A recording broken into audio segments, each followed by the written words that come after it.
Welcome back to The Loop. We're a bold and fresh look at our lives in Kenya, and happy 2021. And tonight we're discussing the issue of the COVID-19 vaccine. Kenya has ordered 24 million doses, which should be in the country shortly. And the question we're asking you is, will you take the COVID-19 vaccine once it becomes available in Kenya? And the WhatsApp line is on the screen right now, and you can talk to us also using the hashtag LoopK24. Mo from Mombasa says, without a doubt, sign me up for that vaccine. I had COVID and I don't want to get it again. Pole sana Mo. Pole sana, we are good to see you okay. Faith tuned in from Kakamega says, yes, I will take it because it's a must. Is it really? We'll discuss that in a short while. A very big no. Where's the research reports on how the virus has evolved and mutated over time? And how is this new drug will tackle it? How comes the Chinese up until now haven't opened up their borders for researchers to investigate the outbreak from the epicenter? Very, very important questions.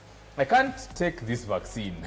When they say research was happening behind the scenes, does it mean coronavirus was expected to attack people even before the first case was reported? A lot of suspicion there. Somebody else here says, of course, it's very important and they will take it. We still want to hear your thoughts and opinions. Remember, the WhatsApp line is on the screen. Will you take the COVID-19 vaccine once it becomes available in Kenya? You can see the skepticism.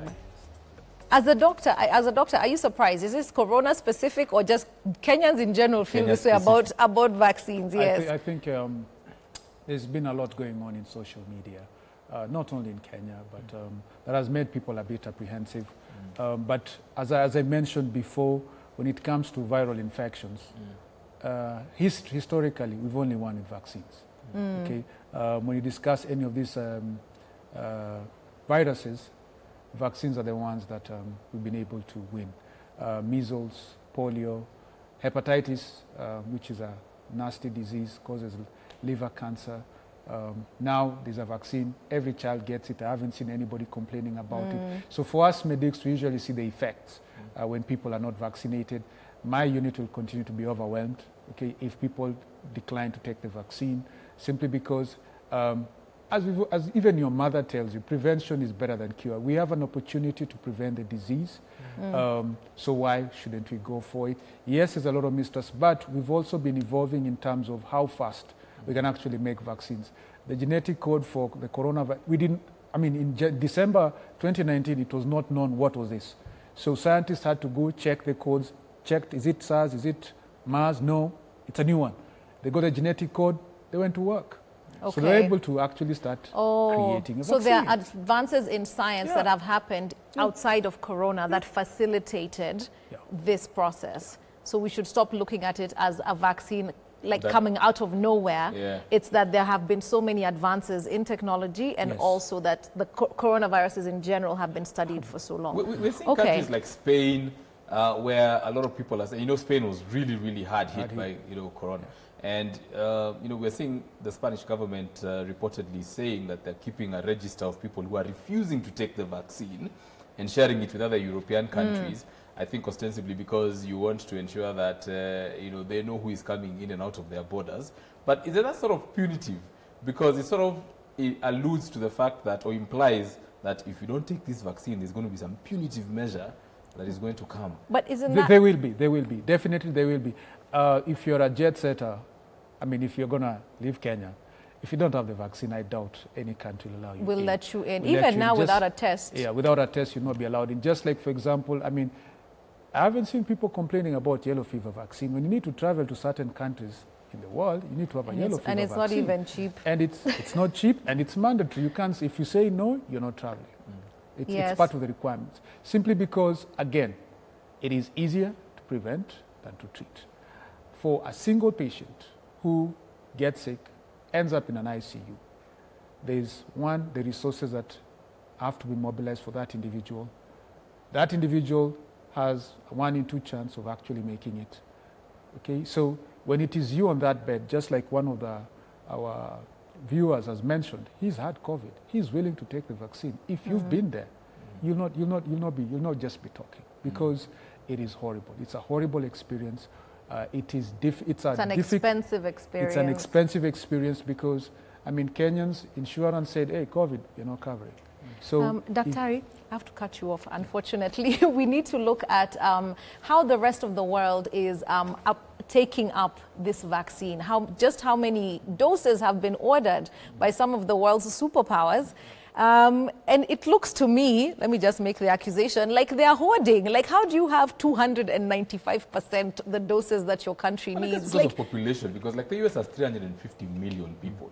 So you can't be ordering 10 vaccines. No, but they have more, like double what the population is, you see? So if you look at it, majority of these vaccines, and the nurse in the US alluded to this, there are 2 doses.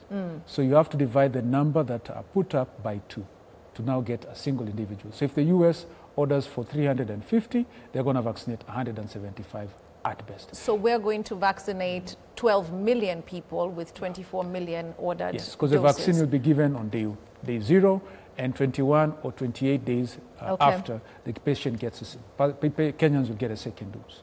So that's why you look at the numbers, they look like it's 200%. Okay. Let's see some of the statistics, especially from the US. Yes, you're saying population 330 million, and they've had 354,000 deaths and 20.9 million cases reported.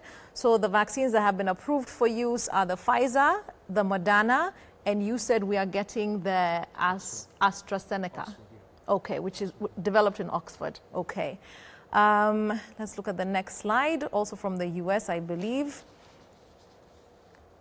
So population, yes, 15.4 million vaccine doses distributed from the 4th of January. And the CDC, which is the Center for Disease Control, says 4.5 million of which have already been administered. Wow, that's a lot. But you see the challenges, 15 million doses distributed and only 4.5 have actually been given. So that points to the challenges that they are logistically in terms of actually giving everybody that shot. Which is what Jamil was saying, where the people in bigger hospitals got it first and he had to wait like 2 weeks. Because I actually have another friend who's a midwife in New York and she's already done both doses. Yes, but I was unable to reach her. But then also the question that you had raised earlier, Daktari, is will this need to be something that you're getting every year? Because it looks like as long as there's one person on this earth with COVID, it'll still be an issue. Right. So are you seeing like it is something that we may need to be getting on a yearly basis? So there are 2 ways to look at this. One is if a significant number of people have been exposed to the virus, then there'll be very few people to newly infect. That's what you call herd immunity. But then there's a strain like the one that is in the UK that's coming. Give me a minute. Herd immunity. Also, if you vaccinate a significant number of the population, even if you get 1 case, it makes it difficult because maybe the next 5 people have already been vaccinated. So before you get another person who hasn't been vaccinated, it takes longer. So that breaks the chain. So I was reading that number is actually 60% of the population. That's the tipping point where you can say now we have herd immunity. So like you're saying, even if I have corona and I bump into you guys and I spend that 15 minutes, no mask, whatever, because you've been vaccinated, you won't get it. Even your body is ready. That's what I mean by vaccination. So your body is now ready and will handle, the infection if you get it. So if we're assuming we're 50 million Kenyans, we're still looking at 30 million Kenyans needing to get the vaccine so that we can get to that point. Is there any way to estimate when this will be done? So it's not just 30 million Kenyans. There are certain groups of Kenyans who haven't been hard hit, like for example, children. That's why, like, if you see most of the countries are not vaccinating children. Children also have not been severely affected by COVID. So Kenya, I think, 42% of the population is below 35 years. Okay. So we have a huge population who perhaps might not be in the highest risk of groups. That may also explain why our mortality rate hasn't been as high as in some other countries, despite being, a low middle income country, that, the young population sort of protects us from huge numbers of people falling sick, huge numbers of people losing their lives. My question would be about, sorry to take you back, about the new strain that, the UK is now dealing with. How has that come about? And South Africa, actually. Yeah. So basically, everybody has to fight for their perpetuity. So the virus is not just sitting there for you to take it out. It also develops ways to survive. I mean, it's survival for the fittest. So the virus also is trying to survive. Humans are trying to eliminate it, it's trying to survive. And this happens with many viruses. HIV is the same thing, that over time, the virus mutates. When the virus multiplies, sometimes there'll be some what we call errors, okay, that it makes in that process of actually trying to replicate itself.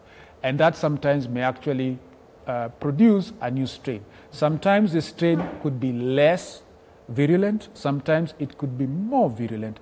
But one of the companies that have produced the vaccine says that it will not be a problem even with the mutations, and the UK mutation and the South African one. The two mutations, I think it's a Moderna vaccine if I'm not wrong, I actually said it may not be a challenge because of how the vaccine is actually developed. Okay. Great. Let me ask you for your hard-hitting fact, because we have to finish, and I have a two-pronged question. So the director for the Africa Center for Disease Control and Prevention, John Nkengasong, said it called this a moral issue. He said we're seeing that the West, the global North, will have access to this vaccine way more and quicker than the global South. Is there someone we can compel? Should we compel somebody to fund this vaccine for poorer countries? Like China. So as I mentioned before, there's a global access vaccine initiative called Gavi, and actually that's how we're able to actually get some of the other vaccines. Some of these vaccines are actually expensive, but because of basically this alliance takes the countries that probably may not be wealthy, as probably as you said, the North, to actually negotiate for accessing these vaccines. Luckily, I think for us also, we haven't been as hard hit as the North. I mean, in the US, it's terrible, 354,000 deaths. I mean, the death rate is so high. Actually, perhaps I think now it's like if you took all the other countries and you put them together, that's when, you look Actually, at... Jamil was saying, when I was asking him the questions, that if you are in downtown LA and you so much as walk out of your house, you're considered exposed to corona. Just by stepping out of your house. That's just how much of the virus there is in the population. So you don't even have to like hug people and all that. It's just in the air. It's just in the air. Which leads me to my final question. We've all been saying after corona. Can you estimate, I know it's hard for you as a scientist, but can you estimate when we will move from corona pandemic to corona being endemic in the population? Like it's this thing, people occasionally have it, but like HIV, we went from epidemic to endemic. Well, just a common cold and say, okay, you homa too.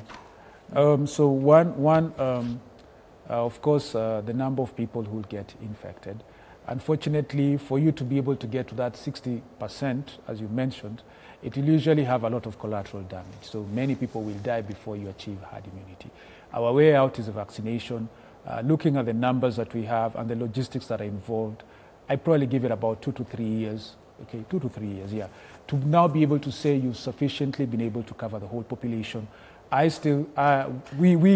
are of the opinion that we still need to, deploy containment measures, physical distancing, wearing your mask. Wearing the mask, I think, is something that we need to... Tusichoke na mask. Tusichoke na Vision mask. 2023, we are still wearing masks. Tusichoke na mask, because even for the vaccine, the best is 95% efficacy.